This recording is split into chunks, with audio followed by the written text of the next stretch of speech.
Welcome to Live from Mars. My name is Alex. You may know me as Mars from TikTok, Instagram, wherever you have found me, welcome. And today we are sitting down for another new episode of your go-to pop music podcast to dive into the world of the life of a showgirl. In case you've been living under a rock and have no idea what that is, this is Taylor Swift's 12th album. Came out on Friday. It has taken the world by storm. She is literally tracking to have the biggest opening week of all time, beating out Adele's 25 record that was set back in 2015. And this album is just ginormous. There is no beating around the bush. Everyone and their mother is either hating on this album, loving it, and I want to get into the nitty-gritty of it, and I couldn't think of a better person to have join me than my good friend Seth. Seth has been on Live from Mars a few times in the past to talk about new music and Taylor. He is a massive Taylor fan, so I'm incredibly excited to get Seth back on here. It's been a minute. We're going to dive into every tiny nitty-gritty little detail of the life of a showgirl. We're recording this on Tuesday, so we've had the album for a little bit of time.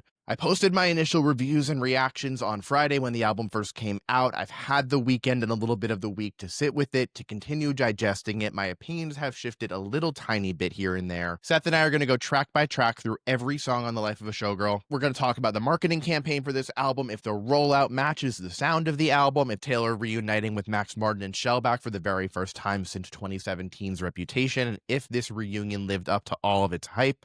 We'll talk about the Fate of Ophelia, the music video. We'll go into detail about Actually Romantic, the rumored Charlie XCX diss track, or maybe it's about another artist. We'll see. But before I have Seth join us, if you are not following and subscribe to the podcast on your favorite podcast provider, please make sure you do so. And if you're feeling extra generous, leave a good review. And if you're looking for more music content, you should check out my Substack, vinylbymars.substack.com. It's where you can find the latest and greatest in music news. I write 2 newsletters every week. Every Friday, there's the Now Spinning newsletter. That is the free one that goes through the best of each week's New Music Friday releases. On Tuesdays, you get the Pop Pulse, which breaks down the biggest music news stories of the week so far. Also, as a paid subscriber for $5 a month, you get access to my unlimited album reviews, full-length album reactions without any cuts, without any copyright strikes on YouTube or whatever other platform. This is where all of the content is living. This is my biggest priority for content as we wrap up 2025 and head into 2026.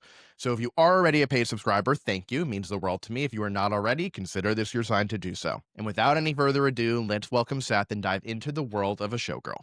All right, Seth, welcome home. Welcome back to Mars. Everybody missed you. I'm very happy to have you back. Welcome back. Thank you. It's a honor and a pleasure to be back on the stage. To talk about this album. Yes. This one. Yes. So I think what would be fun is to kind of walk through a very early little run of show of what we're going to dive into today. First and foremost, I want to get your take on the album because as the biggest Swiftie that I personally know, we've been in the trenches before, and I want you to share your POV on how you're feeling about the album, how your thoughts have changed over the release weekend and into this week so far. Then we're going to go track by track. We'll do our little game of doing a 1-word summary of each song. And I want to talk about the marketing strategy behind this album, if it's matching up the hype of it, if the photo shoot matches the actual music, if Max Martin and Shellback did their job correctly here, and all of the fun that I'm sure will come from this conversation. So yeah, it's going to be a good one. So excited. Yeah, it's a weird time to be a Swiftie right now. But I guess with that, I'm curious to know where your head is at with this album. It's currently Tuesday when we're shooting this.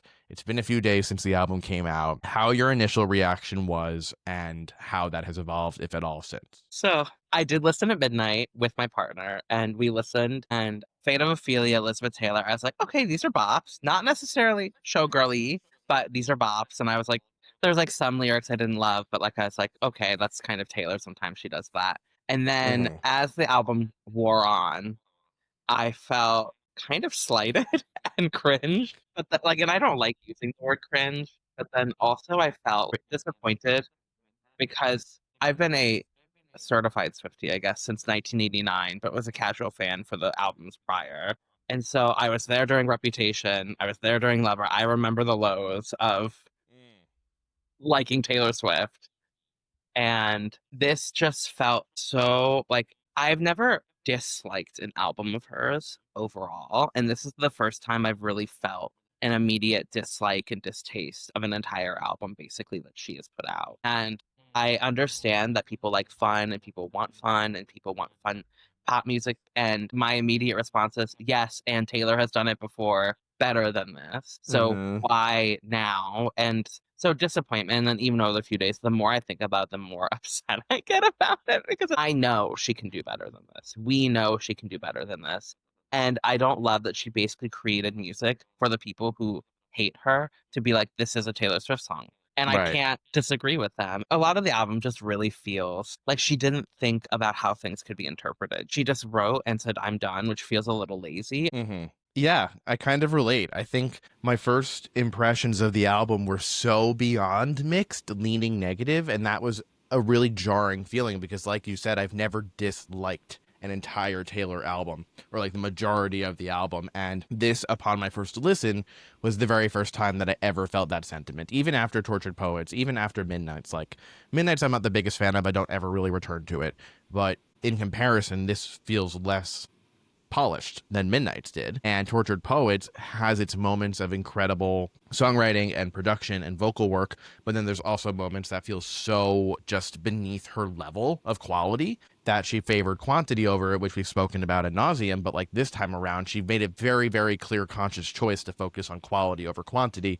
But when you focus on that so heavily and the quality doesn't actually match up to what your standards are, it feels like a big bummer. It feels like a big bummer. I do have to say, I have warmed up more over the last few days than I did upon my first listen. And I think that really comes down to the fact that the expectations for this album were so high that you were almost pretty much guaranteed to be disappointed, just at least how I built the expectations up in my head. But I wanted to ask you, leading up to the album, based on the very limited information that we knew about it. We knew that, the title, we knew the track list, we knew that she was working with Max Martin and Shellback again for the first time in 8 years. How did your expectations and what you were hoping to get out of Showgirl actually then led to the disappointment you're feeling now? So I think I expected more, a lot more. And I think that made the disappointment greater, but also she marketed it that way. It was marketed as the return to Max Martin and Shellback. It was marketed as a return to these pop songs that she wrote 10 years ago. It was marketed as the life of a showgirl and like her life off stage of the Eras tour. And we literally got none of that. Mm-hmm. Like literally none of that. Maybe a few hints of like in production being like this could be a Reputation song, or like this feels like a grown up version of like Reputation in 1989, like production wise. But the lyrics don't match that. The expectations we had were not faults of our own. It felt almost like you're being punked in a weird way. But like my expectations were very similar to yours, that the very limited information we knew was exactly what you just said. And when you hear Taylor reuniting with Max Martin and Shellback for the first time since Reputation, and you know their prior work together, but also their work outside of each other, the bar is set so high. But I think I agree with you that it wasn't the fault of fans, it was the fault of her and the way the album was marketed, because it's fair to expect another Blank Space, another song as hooky as Style, another song written as vividly as Wildest Dreams, and as fiery but done in like a witty, almost cringe but witty kind of way, like Look What You Made Me Do. And you don't get that on here, and the album literally described as, quote, bangers. There really aren't bangers in the way that the songs I just mentioned are proper bangers. You do have hints of it here and there are songs on this album that I really do enjoy, specifically the first 4 tracks on the album, and I want to go into each one of them in a bit. But I think something you mentioned that was really interesting is the album title, The Life of a Showgirl. Is this album reflecting the title? And your thoughts are no, right? No, not like a couple songs here and there hint at it, but it's never no. Yeah, and I think that, again, was an expectation that was not met in the way that this album was written during the European leg of the Eras tour. It was supposed to kind of give a glimpse behind the curtain of what it's like being the most famous person on the planet, the most famous songwriter and singer and artist of our generation, one of the best-selling performers of all time. I was expecting to hear, like, it's not all sunshine and rainbows behind the camera. Once I get off stage, I'm really just have a really hard time coming down from the energy and the excitement that my ordinary life doesn't feel as special anymore because the highs of being on stage are so high, or the downsides of having to, hide in a cleaning cart or have to find secret entrances to restaurants and not be seen in public, and that kind of elusive celebrity figure. And that wasn't really discussed outside of like a few moments here and there, but I was watching a lot of her for interviews, and something that really rang true to me was that this album is less about the life of a showgirl being like a showgirl emphasis. It's more about just her life and how the Eras tour is reflected in this music. Cancelled and Elizabeth Taylor are very reputation coded. Ruin the Friendship easily could have been on Fearless. Like, that to me felt like such a classic old Taylor moment. And then you have Opalite, which feels very Lover and Paper Rings inspired, that it kind of feels like from her traversing all of these different eras day in, day out on stage, that's kind of reflected in the music that was created. Yes, and I think that's not enough for me when she has done this twice now, where she's like, this is a concept, like Midnight's being 13 sleepless nights, and that didn't really amount to that. And then the Mhm. life of a showgirl being like the behind the curtain peek. I've seen people say like, well, the life of a showgirl is just about her life. And I go, that's every album. Then every album could be called the life of a showgirl because she's talking about her Mhm. life on every album. If she's going to really do the peek behind the curtain, what about the tour? What about the high of coming off stage? What, like, I Can Do It With a Broken Heart performing, like that song is more showgirl-esque than most of, like Yeah, 99% of songs on this album. totally. Completely agree with you. I was thinking of that one specifically. And so like that's the vibe we were it would be like Max Martin Shellback's version of I Can Do It With a Broken Heart. Hmm. Multiple times over, banger. Like, because I Can Do It With a Broken Heart is a banger comparatively, especially for an album like Tortured Poets. Totally. I think the big key word here is safe, that it could have been so much more. Songwriting is definitely clunky at many points, some of her worst, but also she set that goal of coming to the table with folklore evermore style of poetic songwriting mixed with poppier production. And I do think she accomplished that. I do want to give her credit on a few songs here because some of the writing is really strong and visual. But then there are also moments that just completely take you out and ruin the moment, honestly. But from a production angle, knowing that Max and Shellback have created some of the biggest pop songs of all time, both with Taylor and outside of her, like NSYNC, Backstreet Boys, Britney Spears, Baby One More Time, Ariana Grande, We Can't Be Friends, and Eternal Sunshine, and The Weeknd's work, and Blinding Lights, and it just didn't match that level of, quote, banger. And like some of the production I actually really enjoyed, but Mm-hmm. overall it was just a disappointment. Like some of the songs did feel like a Midnight's B-side or like felt like throwaways from other pieces. I read this article, publishing industry. They're looking for bestsellers. They're not looking for good, like necessarily great books. And this feels Mm-hmm. like the music version of that. Taylor used to do the 2 year every 2 years, like clockwork. And now she's kind of thrown that away. And more artists are doing this now. Like Leve came out with like 3 albums pretty quickly. Sabrina's Man's Best Friend felt very fast after Short and Sweet. Like Very. people are not taking the time anymore. Not that saying those are bad albums. I actually really like A Matter of Time, but like it just feels like we're in this era of like mass production and mass producing music. But it still is quantity over quality because we had in 2020 Taylor's released Folklore, Evermore, Midnight, Tortured Poets, Life of a Showgirl, and re-released Red, Fearless, 1989, and Speak Now. And that's 9 albums With vault songs, with yeah. vault songs. So that's 9 albums in 5 years. And yes, some of them are re-records, so she didn't have to write more and more, but like my point still stands. I think that she has been working tooth and nail to do all this stuff while doing the massive Eras tour. And the music has suffered. Yeah. Well, I saw an image on Twitter of the Pitchfork scores for every album since Folklore. Just continues that downward slope. And I'm like, wow, when you really put it into that perspective. And granted, this is just one publication's perception and reviews of her music, but even looking at the albums myself, it's been a downward decline since Yeah. Folklore and Evermore. And I think that those maybe unfairly set the bar so high because there wasn't, like she said, the pressure of creating something to work in a stadium when she created Folklore and Evermore. But when you know that her writing is able to be that strong and then it's not here, it's jarring.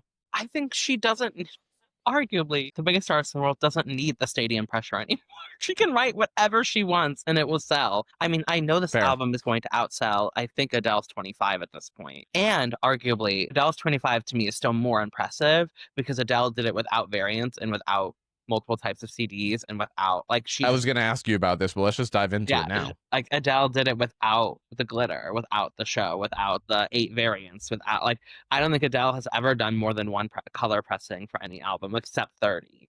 And there was Yeah. still like 3. Like it wasn't even that Yeah. many. Like yeah, Taylor's gonna do it, but Taylor's gonna do it with 8 vinyl variants, 4 different CDs on her web store, 4 of her CDs from Target.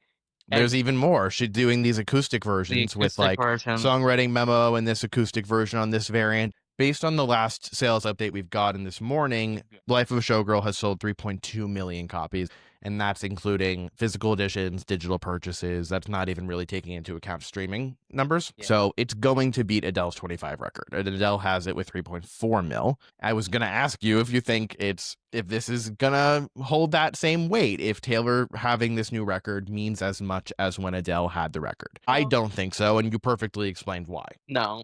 And I think these records feel arbitrary now. Like these Which is kind of sad. Like they don't matter to me anymore. My take on variants is kind of mixed because on one hand, if you're releasing 8 different vinyl versions with different imagery, a different poem, whatever it is, as long as the music is the same on every album, I'm fine with it. Because you don't need to buy all 8 to have the full album and all of the music created. It's just a matter of if you want to collect them, you can. If you don't want to collect them, you don't have to. Pick one, pick all of them. It doesn't matter. The part that drives me crazy is exactly what she's doing with this acoustic stuff, where you have to buy 4 different versions of the same album to get all 8 acoustic versions and, voice memo type things. And that's greedy. And knowing that you're going to sell them, it's just like, why do you choose to take advantage of fans like that when you could just put out the same kind of mentality, put out 8 different digital editions of the album, and maybe people will still buy them all because they want to have the different artwork. Well, and she's doing it now. So she did the 4 CDs, they're gone. And now every day or two, she's dropping the digital version of each one singularly. Oh, it's the same ones? Yes. It's I didn't know that. Except she's adding voice notes. I didn't realize that. I want to dive into the actual music. I think it's time. So I want to play our game where we'll go through and say one word to summarize our thoughts on each song on the Life of a Showgirl. And then we'll go deeper into each one. Let's start off with The Fate of Ophelia. Romantic. My word is going to be best. I think this is the best song on the album. I agree. Which is just like crazy that it's the single and it's the first song on the track list. She actually chose the right single. Like, what? When's the last time that happened? I think it's a fun song and it's a good song, despite like one lyric I don't love. That pledge allegiance to your team, like your team, your vibes. Like, that's a little cringe, but regardless, I love the song. It's my favorite on the album. I like the way she's twisted the Ophelia fate.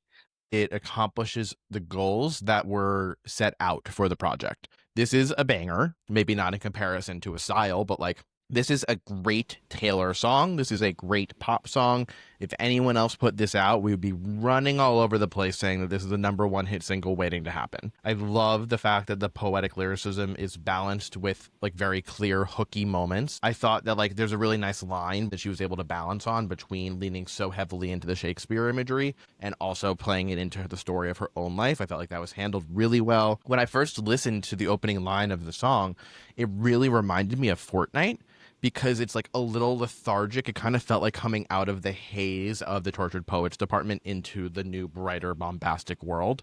And I really liked that choice in her vocal delivery, that it felt like you were bridging the gap between the two, similar to how I Forgot That You Existed bridged a gap between Reputation and Lover. Yeah, and I think the music video for the song is actually one of her best in a long time. And the music video also makes me mad. The music video shows me she knew what she was doing, calling it The Life of a Showgirl, and did not give us it on the rest of the album.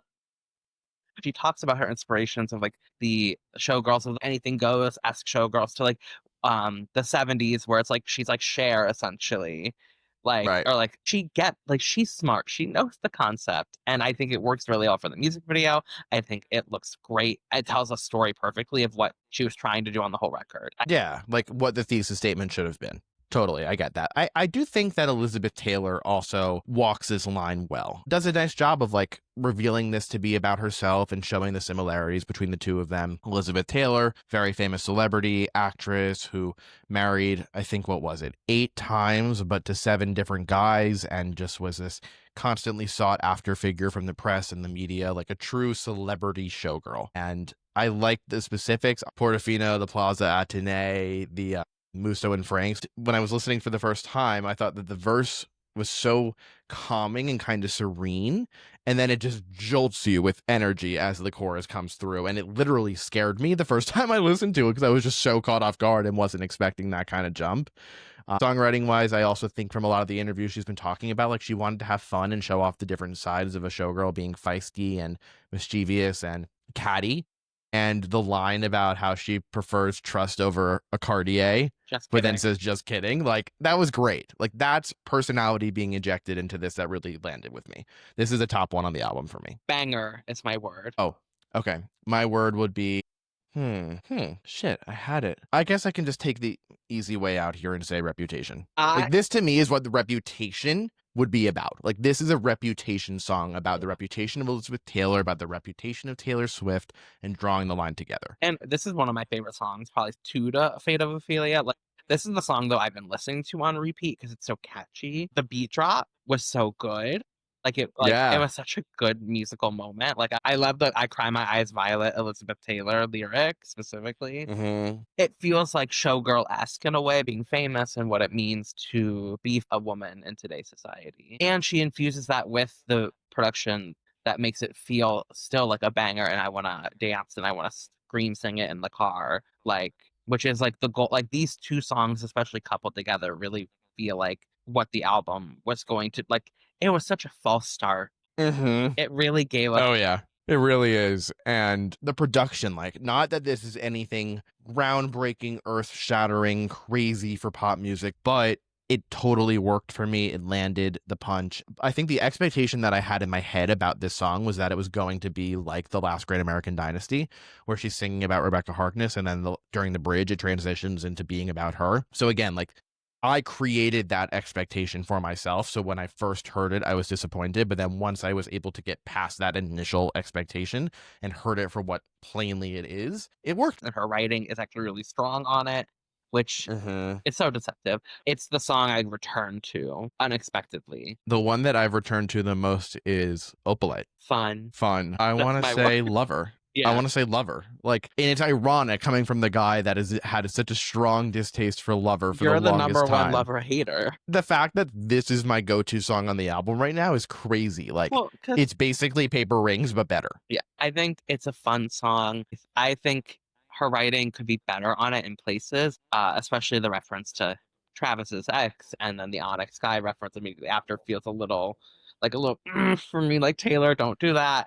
I think it is for the Lover girlies. Yeah. Can't you just picture Travis Kelce doing some really, like, white dad dance moves to this song? Yeah. That's why she like I can just totally picture it. And this just feels like a classic Taylor song to me. I really liked the shifting perspective in the choruses about like what her mother told her to do about dancing through the lightning strikes and how she'll find somebody. Yeah. And then how she's then passing that same advice on to Travis and being there for him.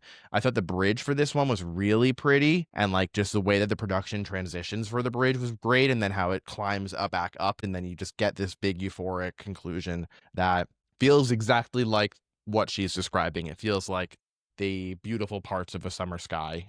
Opalite being man-made opal and talking about, what did she say about it? She was like, you can make your own happiness. You don't have to let happy moments come to you. You can do things to create happiness in your own life. And so that it's a man-made jewel. It's like they've created their own happiness together, which is quite lovely.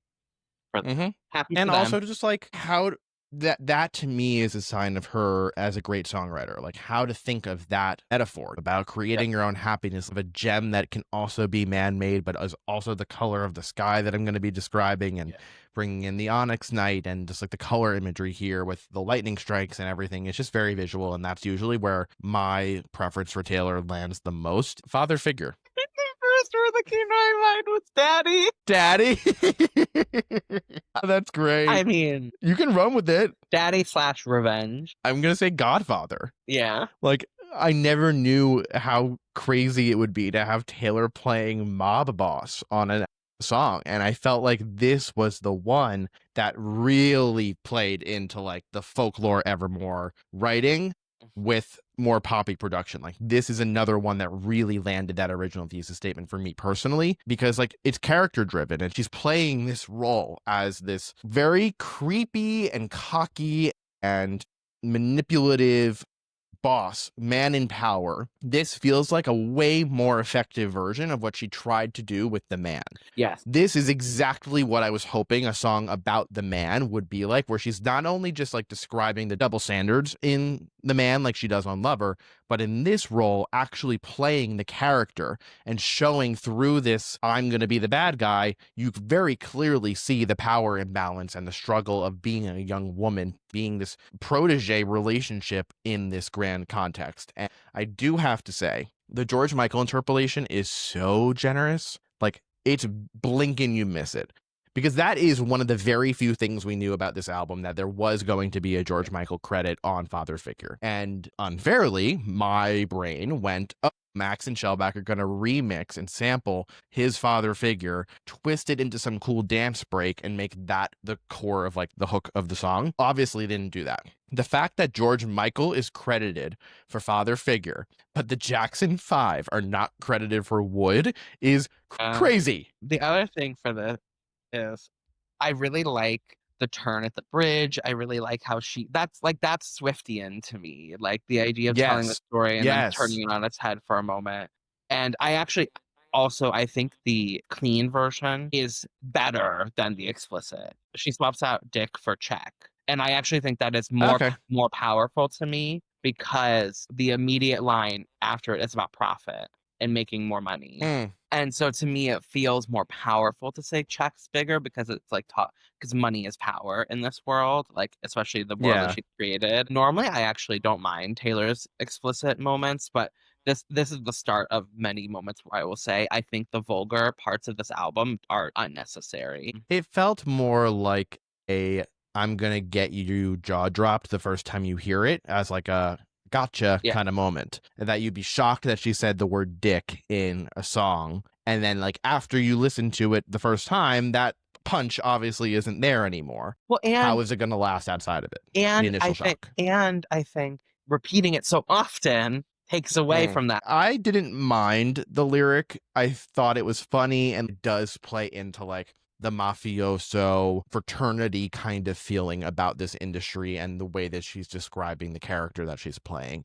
and the power imbalance. Like, that's a very realistic thing. That mentality will come. I'm just like picturing Leonardo DiCaprio in The Wolf of Wall Street. Like, he 100% would say exactly that. Like, my dick's bigger. Done. This feels like a song that would be on the life of a showgirl, because it's talking about the industry and talking about the length someone has, like she had to go to like essentially out father figure the father figure. And to state what may be the obvious, may not be the obvious, like, my interpretation is that this is like a folklore kind of moment where she's writing about this character, and it may be fictional, it may not be, but this is very much in line with My Tears Ricochet. Yeah, I think it's like about Scott and 100%. Yeah, which deserves a place on the life of a showgirl. Yes, especially because the masters being bought back happened during this time period. A lot of Taylor's music over the last few years, really since the re-recording era, for me, is she's recycling the same kind of story. She's recycling the same theme or the same topic, and she's done it better on previous albums. This was another take on the power imbalance from My Tears Ricochet, but it complements it. It shows a different perspective of that same frustration. I agree. I think it's different enough, and like a different enough idea that almost, I want to say, like feels more accessible, because My Tears Ricochet is a beautiful song about it, but it's more about the grief with it, and this is more about the anger, the hatred, anger and power that comes from it. Totally. Eldest daughter. I want to think of a better word. I need a synonym. Hey Siri, what is a synonym for the word cringe? Shut up. Oh my God. You search cringe? Oh my God. That's so good. Wince is a good one. I winced at this song. Her weakest track 5. Start of the downhill journey. Clunky. Clunky is my word. The lyrics are not good. I think the I'm not a bad bitch, I'm not a savage is not good writing. And it feels like a slight at Megan Thee Stallion for no reason, which I know is not maybe the intention. Because we look fire after Lamb to the Slaughter. What? I didn't take it at all as a slight to Megan Thee Stallion. My first thought was Needed Me by Rihanna. Like, Megan doesn't own the word stallion, but it is a natural line to think about as a music fan. I said clunky because the first verse is so bad. It just like screams millennial trying to be cool, which she directly says on this song that she's tired of trying to act cool and the pressure of it. Like, to start off by saying everyone's so punk on the internet, everybody's unbothered till they're not. Every joke's just trolling and memes. Every single hot take is cold as ice. It's just so easy. And Taylor Swift has never really gone the easy route as a songwriter, that this just felt lazy in a way. But then you have in the pre-chorus a killer line, I've been affected by a terminal uniqueness. I really like that. That's a really interesting way to express the life of a showgirl. She is one of one. There is no one else on the planet that can relate to the things that she is going through. I actually don't like that line. Really? Tell me why. Well, it's hard to see art, right, without the context of the current socio-political climate we're in. And for her to be like, I'm so unique and my problems are so me, for someone who's a billionaire and for someone who I know has been through a lot, but to release a line like that right now, knowing where we're at, feels a little misguided. Something that I've struggled with Taylor for a long time is it does feel like, oh, woe is me consistently, especially a song called Eldest Daughter shouldn't be so, to me, her centric. It should be more about the general feeling of being an eldest daughter and like relatable, but the song is actually the furthest from relatable. And it, to me, doesn't even feel like it's about being an eldest daughter. Like, it feels like that's more of a... it's a weird title. It's a weird title. It's a weird title. That doesn't actually... Like, the song isn't about that at all. No, this is a love song. Like, I don't think we've ever had a track 5 that is romantic driven. I actually really love the bridge. That is Lover, but that is Daylight. But, like, shimmers that innocent light back, like when we were young. If that's all I knew about the song, I would say the song is about finding love again and thinking back to, like, be youthful again, and the song is not about that at all, which is why that's why I said clunky. Yeah, because of exactly what you're describing. The first verse being so out of touch, but then verse 2 is so folklore. When she specifically mentions about laughing so hard on the trampoline in someone's backyard, I immediately thought of Seven. Yeah, and just like this beautiful childhood innocence. And then, interestingly, when the melody of when she sings, pretty soon I learned cautious discretion, that to me, the melody of this is almost identical to This Is Me Trying. Yeah. And that's where like the track 5 energy of this insecurities and these struggles that she's faced came through. But it's in complete contrast to exactly what you're describing with the chorus. It's like a bunch of different songs were pushed together to make this one happen. Yeah. I do think that the bad bitch part does work, because she's mentioning like how hard she's trying to be cool and she's letting that facade down, that mask that she wears and revealing what's actually behind it. That does play into the showgirl world to me, where it's like, this is the life behind the curtains. This is my actual inner insecurities that I'm trying to share with you guys. But then the rest of it doesn't match up to that. The savage part doesn't land because 2 songs later, you're going full on savage mode with actually romantic. Is Eldest Daughter the worst track 5? Yeah. Yeah? Yeah. Oh, yeah. Because even like even if we're including How Did It End as like a second track 5, so all of those are better. Obviously, nothing can beat All Too Well. White Horse, Cold as You is still better than this. Better than this. That's also where it gets frustrating lyrically, is that she sounds like a more mature songwriter at 15, 16 than at this age. Ruin the Friendship. Mismatched. Yeah, I was going to say Fearless. Yeah, because I actually think you could put Ruin the Friendship on Folklore. You could put Ruin the Friendship on Red. You could put Ruin the Friendship on Fearless. I think it would work in any of those Midnight's contexts. too, based on like the loose theme. Yeah. It doesn't fit on this album. No, if you go with Taylor's concept of a showgirl, and this song makes no sense. None. Because it has nothing to do with that. It has nothing to do with that. None.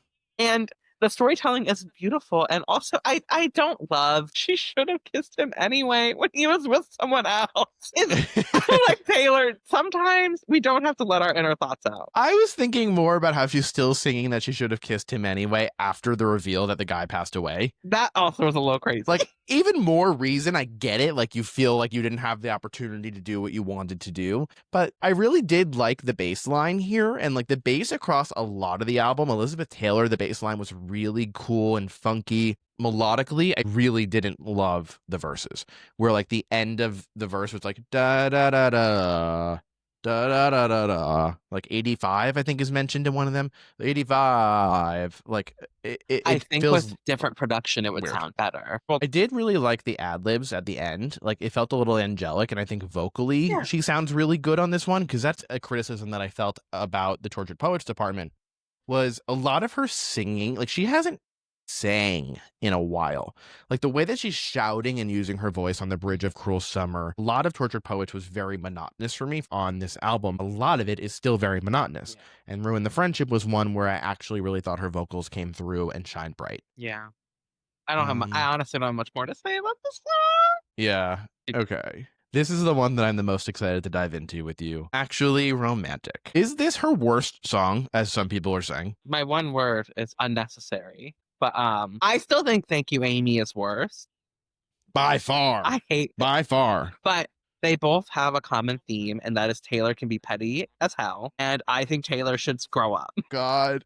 Because honestly, like the more I thought about it, like yes, Charlie wrote Sympathy is a Knife, and we don't know if the song is technically about Charlie or whatever. But Sympathy and Knife is more introspective than anything. Yeah. And so like she's not blaming Taylor. Taylor is blaming her. And like arguably, Well, Charlie should not have probably said those things. And Charlie should not have wanted like essentially Maddie to ghost her. Like that is very rude, but we don't need a song about that. so I know how much we hated the word savage on Eldest Daughter, but that is my word for actually romantic. Like this is brutal. Like I would argue that this song is meaner than Bad Blood and Mean combined. It's brutal from a sense of the fact that there is a Taylor Swift song about her singing how someone disliking her so much actually makes her wet is crazy.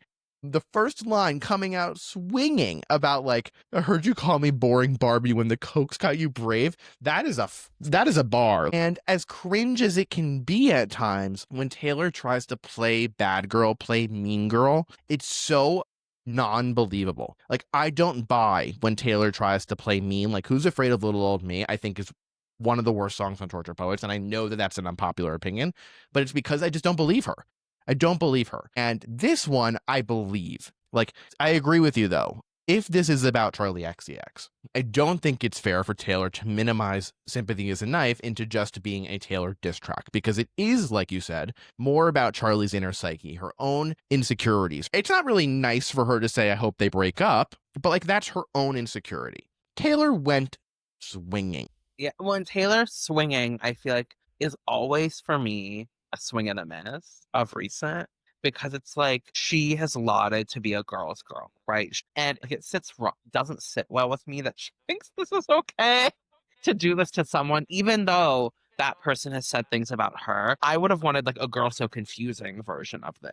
Yeah, maybe tackling it with deeper thought and acknowledging that this person is coming from this perspective, and how I can respond to it can be an acknowledgement of both this person's feelings and how my own feelings were impacted by the way I felt after hearing this song. Well, we do know that this is about a songwriter, Yeah. because she very explicitly says, like, you wrote a song about me.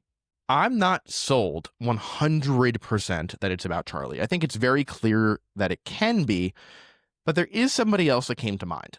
And it really comes through in the last like 20 seconds of the song. The last 15 to 20 seconds brings some very interesting guitar work. And I have to say, I very much thought of Olivia Rodrigo. I will say, because I don't listen to Olivia's music at all. So the guitar work is very guts coded. And there are rumors that certain songs on Olivia's albums are about whatever Cold War happened between her and Taylor. There's a song on Guts called The Grudge that a lot of people thought was about Taylor, and how the whole Deja Vu, Cruel Summer writing credit thing happened, that Olivia was very clearly a huge Swiftie, covering Cruel Summer, covering Taylor songs on her socials. She blew up. She was helping promote Fearless Taylor's version, and then Deja Vu came out. Taylor and Jack and St. Vincent were added as credited co-writers on Deja Vu. But ever since that moment, there's been this like silent Cold War, not acknowledging the existence of the other. And Taylor very much now chose Sabrina Carpenter as the protege of the Swiftie School of Music, when it was very clearly laid to be Olivia. That the other interpretation of Actually Romantic felt a little bit Olivia coded for me personally, and it may be a little bit more of a stretch because it's less obvious. I mean, It's just a It thought. could be both. It could be multiple people. And actually, what does the song have anything to do with the life of a showgirl? It's being a showgirl is like being catty and being mischievous and having these like highly publicized feuds. And this is her way of tackling that Which part of the I showgirl guess life. that makes Maybe a bit of a stretch, but it makes a little sense when you frame it like that. sure. Would have thought that I would be trying to convince you of the good things about a I Taylor album know. where you're taking the more pessimistic view. Look at that role reversal. Well, because, yeah, That's crazy. Look at our growth. Speaking of not growing, Wishlist. catchy. Dated. This one pissed me off. I think this may be my least favorite on the album. So this one's catchy. I do get this one stuck in my head. I don't think it's great. I need that to be so clear. I think saying she wishes the block would look like Travis, I know it's supposed to be about children, like, but it sounds like she wants an entire white neighborhood, and I think that is not good. Oh my God. And I don't think It's not, that's very much not what she meant, but I understand if someone's going to interpret it like that. It was meant to be have their kids running around and the this block. is the point where I will say Taylor is smart enough to know that interpretation could come and wrote it anyway. For Wishlist, this one does play into the showgirl theme, talking about the perceived life of the rich and famous and the billionaire, but in the end of the day, she just wants these very simple things. She wants the basketball hoop. She wants the driveway. This is a song that we haven't really seen come from Taylor before because she hasn't been in this kind of romantic place in life. This is a theme that I've been wanting her to tackle. I'm glad that she did. I just wish it was done with better writing and production. This was such a miss from the production lens to me.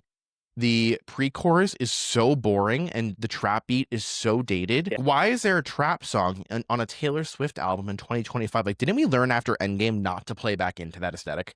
No. Just putting it out there. I think the people around her are too yes men to her now because she, Totally. and this is But for someone who is like very tuned in to music and who like mentioning Somber and Tate McRae and Sabrina and Gracie, and she's always listening to new music and knows what else is happening outside of her own little bubble musically, why is she tapping into a soundscape that is so dated? And it also feels lyrically how the first verse of Eldest Daughter feels. And then the pre-chorus, like, they should have what they want, they should do what they want. Like, it just repetitive, didn't land. I did like how she was vocally on this one. The vocals at the end on that final chorus were really impressive, and she's finally like using her voice. Those higher little runs were nice. I just wish they're more prevalent across the album. the part that's catchy to me is the boss up, settle down, got a wish list. I just want you. The rest of it can be thrown away. That's the part that I don't like about it, because that kind of like couplet,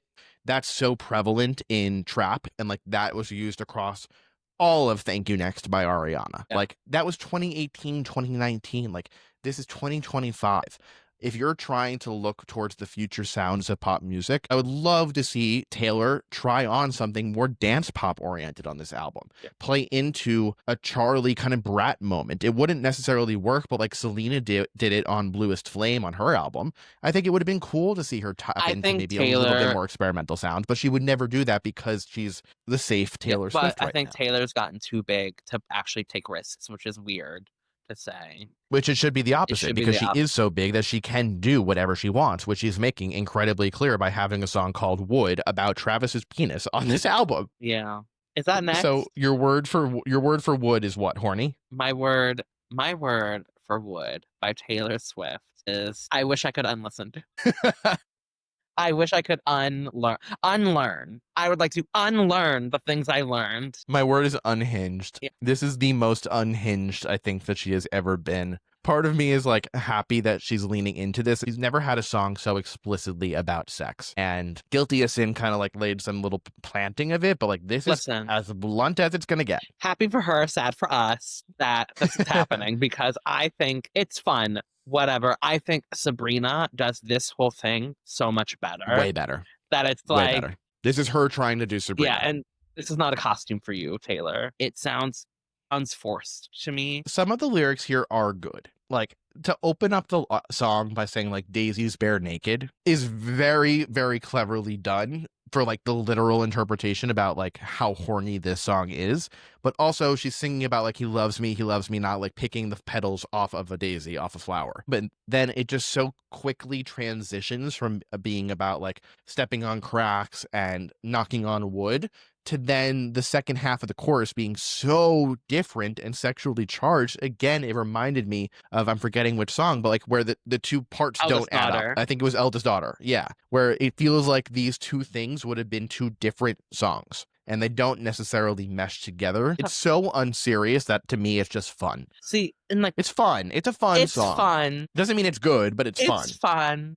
But like, it's interesting. I saw her talk about it. I think it was on Jimmy Kimmel, and she was like, so it truly did start as a superstitious song about knocking on wood. And then it went somewhere else.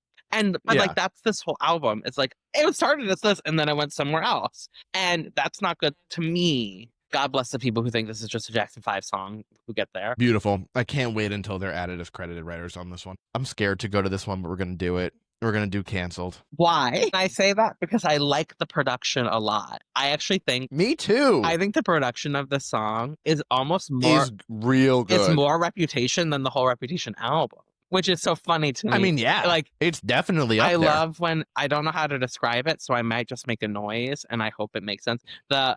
like the... I don't know how to... These like very heavily distorted... Yes.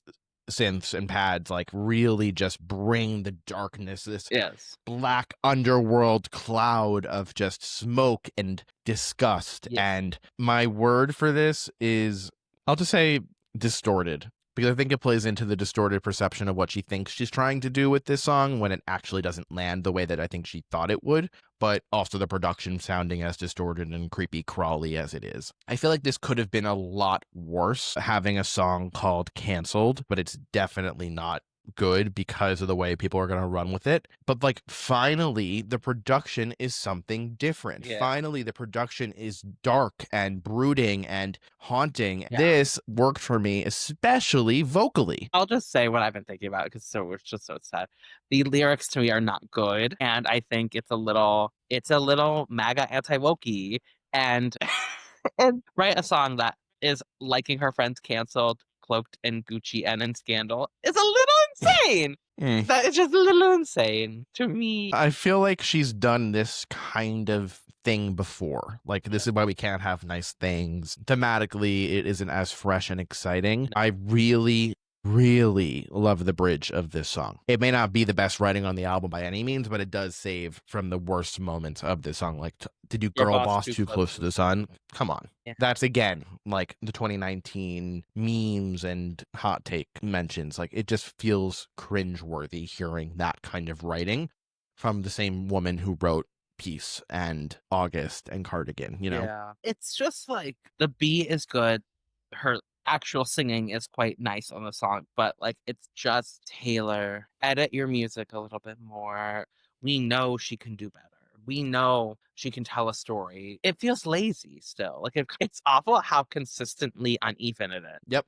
Almost every song. Once you get past Father Figure, almost every song is uneven in some shape or form. Honey is another one to me that felt very... You know what my word for Honey will be? Uneven. Forgetful. Yeah, I like double wordplay of Honey, using the word honey throughout her career in different ways, or being told like, oh, honey, that's cute, as diminishing the ability, intelligence level by using it, but then also flipping it to say like, the person I love, referring to them as honey, or being referred to as honey as a term of endearment. I did like that. I just feel like that could have been done in a writing form so much better. Yes.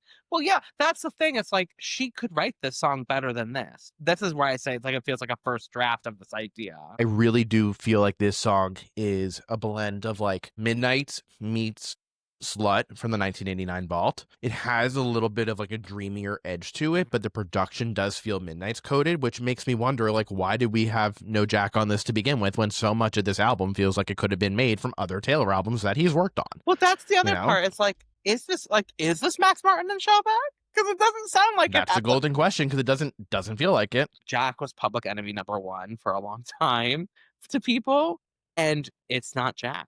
It's not Jack's fault. And now we know that for sure. A lot of us were Jack apologists. Not to toot my own horn, but like, I've been very vocal about that I feel that it's unfair the amount of hate that the producer, Jack Antonoff, or anybody is getting. Like, if anyone truly out there thinks that Jack Antonoff is in the room with Taylor and is the one dictating what Taylor has to do on a song on her own album, is crazy to me. this is still Taylor's album. Jack can do that on his own music. And the fact that this man is also the same person who worked on Kendrick Lamar's GNX and Doja Cat's V and is creating really interesting stylings and really cool productions that you can get lost in, but then it's very safe on a Taylor album and very repetitive on a Taylor album. And then you're seeing it again with Max Martin and Shellback here, that, like you said, I don't think it's the producers, it's the artist. At the end of the day, this is her album. This is her name on it. This is her voice singing these songs. It's her choice. Yeah. So to give the producer so much hate is so unwarranted. It bothers me. Yep. And it's a lot. And I love Taylor in love. I'm happy Taylor's happy. Yay. But it doesn't excuse bad decisions on an album and bad lyrics and interesting choices Clunky. and clunky production. Yeah. Like it doesn't excuse the clunkiness of the album. I do really like the post-chorus, the way she delivers, but you touch my face, redefined all those blues when you say, like, the way that she actually is singing here is scratching some really nice itch in my head. And the cadence in which she's almost like rapping in the verses. Honey, I'm home. We could play house. We can bed down. Pick me up. Who's the baddest in the land? Like that part. There's some good flow there. Like there is some good energy here and it does feel realized, but it also feels dated in her delivery because it's matching the trap production that is also dated. Is it? I don't get it. Is it Bejeweled that sounds like that? In the Yes. land. I love Bejeweled. Yeah, exactly. That's why I said it sounds like Midnight, Yeah. for that exact reason. How it's like shaky on that Yeah. last word. I think a common theme that you're picking up on, that we're picking up on across a lot of these songs, is same story, different font. And I'm curious if you feel that way about The Life of a Showgirl, the title track. Cohesive for this one song. Like this feels like a song that should be on The Life of a Showgirl. Mhm. And I think it's a good closer. I think I didn't love it right away because I was marred by the last 5 songs before it.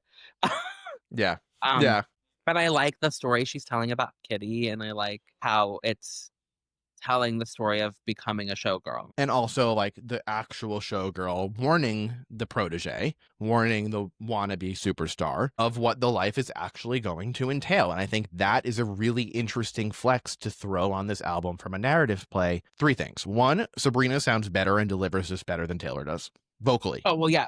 I'm more interested in Sabrina's part of this song than I am Taylor's. Well, yes. Did you do your one word? No, my one word is Mirrorball, because I think Mirrorball is about a similar story. That to me is a more effective take on timeless celebrity than this song is. I also say Mirrorball because this is a little bit repetitive in the way that you've gotten like Clara Bow and Nothing New and a lot of other songs in her discography as of the last few years that are about similar themes, about the next generation, about who's going to follow in Taylor's footsteps. And it is very telling that Sabrina is on this one. And I do really like the choice. I do also wish that when you're hearing about the only collaborator on this album being Sabrina, that you have a Taylor Swift and Sabrina Carpenter song happening regardless, the biggest superstar of our time with the biggest superstar of the moment. I wanted a Tears-esque banger. I wanted an espresso style banger, and this is not a banger. No. But it still works contextually within the album for me. It's just not what I would have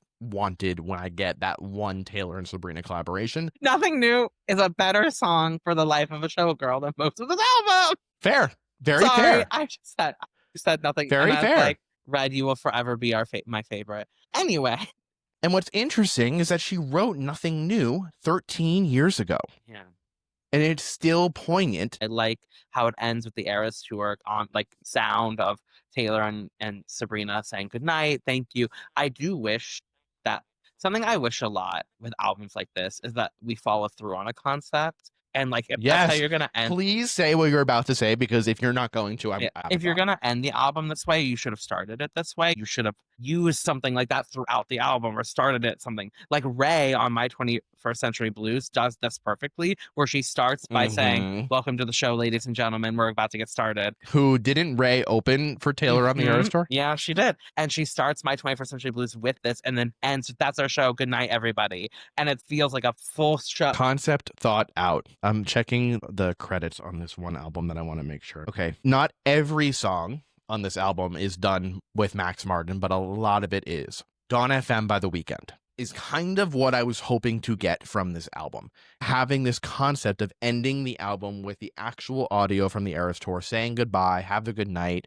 thank you for coming. I wish that this album had an intro and interludes. It would have been so cool to have the intro from the Eras Tour, not where she's like, it's fearless, speak now, like take that out of it, but have that instrumental baked into the intro song on this album and fade that into the Fate of Ophelia, and then have an interlude moment, or maybe like the audio that plays before I Can Do It With a Broken Heart remixed in with something new to make it feel like you're in the show. You're watching the Eras Tour. Imagine like little clips of her saying, it's Taylor, like, hi, welcome to our show tonight, fade into a song about being backstage. Or even actual audio of like her backstage, like her doing a quick change. I think that is so unrealized until you get to this very last moment. The very last moment of this album is when you realize what you could have had the entire time. Well, it's like, imagine like we go from like being on stage to a quick change, and then the song is what her thoughts when she's changing. A high intensity, fast BPM song to match how quickly she has to change and get ready for the next set. That would be cool, and making the concept come fuller circle. I'm normally all about like, well, this is what the artist wanted to give us, but when the artist gave us something that doesn't match the concept, I'm here to criticize. Yeah, totally. And I guess, let me say this before people try to say something. Taylor is my favorite artist, is one of your favorite artists, and she is not above criticism. I think a lot of people are so deep in the fandom, they don't understand that you can criticize your favorite person. If anything, she should want to hear different perspectives, because I spent an entire episode of last week's podcast saying about how great she is when it comes to hearing feedback and criticism and adjusting plans. And she did do that, comparing 31 songs of Tortured Poets, how bloated it was, to a quicker, more succinct statement with this album, trading out producers that had been feeling a little bit tired for returning faces. But she didn't actually change her production that much.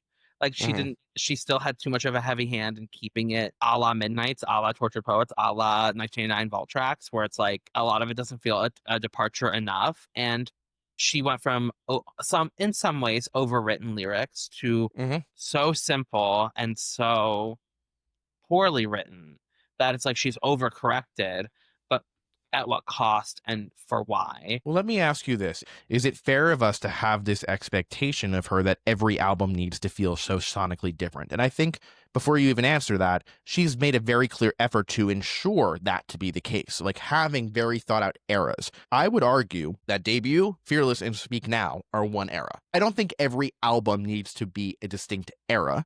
But is it an unfair expectation that we have of Taylor Swift that every single album needs to be such a departure from the one we got before it? I think it's unfair to expect artists to do something different every single album. Like, I think that's an unfair expectation we put, especially on female artists. But if you are going to make the conscious effort to choose new producers who produce parts of Red, 1989, and Rep, and then you're going to choose to then use that explicitly to market the album and put their names everywhere. Yep, everywhere. Then that is... To then not deliver on it is a disappointment. Yeah. That is my biggest feeling coming out of this album, that there was such potential, but most of it was not met. And that is where the frustration that I have about this being her most successful album ever, first week, and the most successful album in its first week of all time. This doesn't feel... Like, this doesn't feel like the album that should have that title. And I don't want that to be controversial, but the best-selling first-week album of all time being 25 feels warranted because it was quality-wise worthy of that title. This doesn't feel quality-wise like it should be not only Taylor's most successful album, but also the most successful album. But all that's to say, we live in a world where fandom has created a different metric of how we see success, because kind of harking back to that article about publishing and looking for like the next big bestseller over quality work and just doing what's popular because that's what will sell. And that's what it feels like this album is done. It's like, yeah, it's breaking records and things, but at the cost of the art of the form. Yeah. So I guess to start wrapping this up, where does this album sit with you ranking wise compared to other Taylor albums? Is this her worst album? It's number 12. Damn. It's fair. It It's something I won't return to very often, except for the first few tracks I really like. It makes me take a step back from being her fan and like thinking about what's next for her and where she'll go from here. Taylor is kind of changing in a way I don't love. Yeah. Yeah. So, bottom for me right now, it's number 12. And I know people will not like that because they'll think I'm on the hate train or drinking haterade or whatever, but it's truly my opinion, unformed outside of other people. And yeah, what about you? I haven't placed it yet. It's definitely bottom tier. I think it could end up being last. I'm not a country fan. Debut has been like bottom tier for me, but I actually think that with the 20th anniversary of Debut coming next year, and with, I would imagine, the Taylor's version of Debut coming next year, that's going to immensely amplify both how good of a debut album, how good of a country album, how well written of an album that is for a 15, 16-year-old, but how much better it is than this album, that The Life of a Showgirl will be Maybe her that's the worst album point. for now. She wanted to put out an album to show how good her debut was next year. It's crazy. No, and like I just didn't think at 2025, I didn't think that in this day and age, with her being the most celebrated, biggest artist of our lifetime, having the power to create whatever she wants, working with this set of producers and co-writers again, all of the hype that it had, it just feels incredibly disappointing. And it's a fair emotion to have, especially as people like you and I who have been long-term fans. And it doesn't mean that if you're also a long-term fan listening that you have to feel the same way. If you love it, great. I'm happy for you.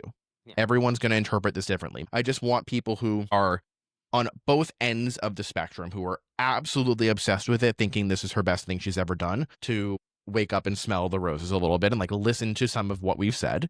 And also people on the other end of it who are saying this is absolutely the worst thing she's ever done. I challenge you to listen back to the positives that we've thrown her way with this conversation and try to take something from it. It's okay to have a mixed perception of an album. It doesn't have to be black or white. Where do we go from here? Should we do best worst fave? We should do best worst fave. Do you know yours? Yeah. Okay. Take it. Favorite is either Fate of Ophelia or Elizabeth Taylor. Best is probably Fate of Ophelia. And then worst, maybe Eldest Daughter. Who would have thought a track 5 would be the worst song on this album? Because it's just so messy. It's like Eldest Daughter followed so closely by Cancelled and Would. It's hard. I actually haven't really thought about this fully yet. I know that the best is Fate of Ophelia. I'm very confident in delivering that. Like we said in the beginning of the conversation, it's the one song where I feel like the songwriting, the production all comes together to match both the concept of the album, but also the initial promise that she made of folklore evermore style of writing with poppier production and hooks. And this is the one song on the album that really delivers that. I think the worst song on this album is either Cancelled or Wishlist, because I just find on Wishlist the production to feel so dated and the songwriting feels lazy a lot of the time. Cancelled, I really like the production of Cancelled, and that I'm glad that you feel the same way about it. I was worried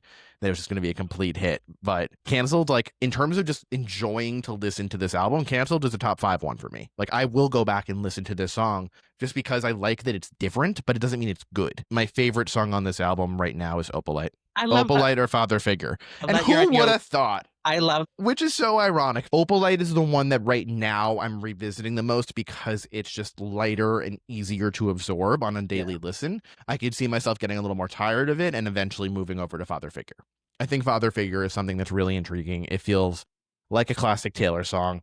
I really do love the role play. The songwriting feels very folk more. The bridge is fun. The key change matches that intensity at the end. If you didn't know that there was a George Michael interpolation here, you would think this is fantastic. But because you know it, I wish that they did more with it. But that's like a very nitpicky thing. All of this to say, what is album 13 going to be like? And I hope we do not get it for like 2 or 3 years. I would like her I don't think we'll get it until 2027. I want her to take the time because I do think this album suffers from a rushed productivity. Yeah. Well, did you see the exit signs that are the new Easter egg hunt? No. Okay, so there were exit signs throughout the Fate of Ophelia music video that people caught onto, and in my head, I'm like, this is just an exit sign. Like, why is this getting so much attention?